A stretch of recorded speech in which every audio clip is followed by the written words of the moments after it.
Juin 1964, nous sommes à Venise, c'est la Biennale. Son prestige est sans équivalent dans le monde de l'art. Un monde qui, cette année-là, bascule. Que s'est-il passé ? L'impensable.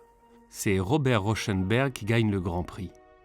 On s'imaginait le triomphe d'un peintre européen abstrait, mais c'est donc un artiste américain au style pop qui l'emporte, avec ses icônes made in USA.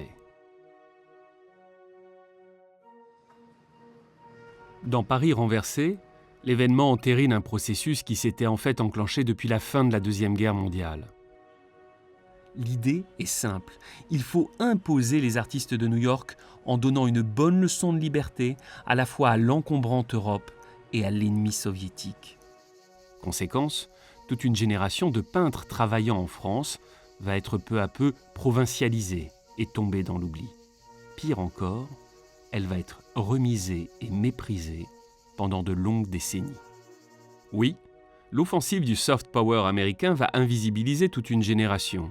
Elle compte dans ses rangs Gérard Schneider, Hans Hartung, Anna Eva Bergman, mais encore Georges Mathieu, Maria Elena Vieira da Silva ou Zhao Wuqi. Ce n'est pas tout.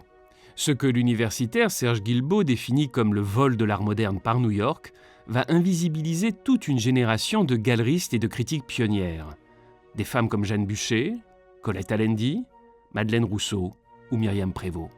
Pour le dire autrement, le grand basculement de 1964 a disqualifié un mouvement, ou plutôt un moment extraordinaire du XXe siècle. La Nouvelle École de Paris.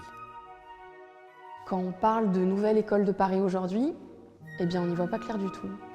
On n'y voit pas clair parce que c'est une notion qui ramasse un nombre considérable d'artistes de l'après-guerre. Donc si on veut tenter de définir cette école, c'est une ambition formidable, mais je préviens, c'est vraiment pas une tâche facile. Une tâche difficile ? Exact, mais pas impossible. Le tout est d'aller enquêter où il faut. Nous allons donc interroger des spécialistes et accéder avec eux à des documents passionnants, conservés dans 2 centres de recherche remplis de trésors, aux archives de la critique d'art à Rennes, et de l'autre côté de la France, à la Fondation Hartung Bergman, sur la Côte d'Azur. Et puis, bien sûr, nous irons voir des œuvres somptueuses et arpenter Paris, à la recherche d'une gloire artistique passée, afin peut-être de la réactiver.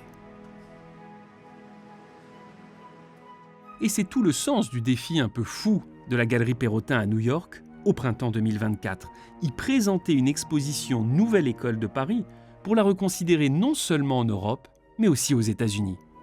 Et donc on peut presque dire que c'est réparer une injustice finalement.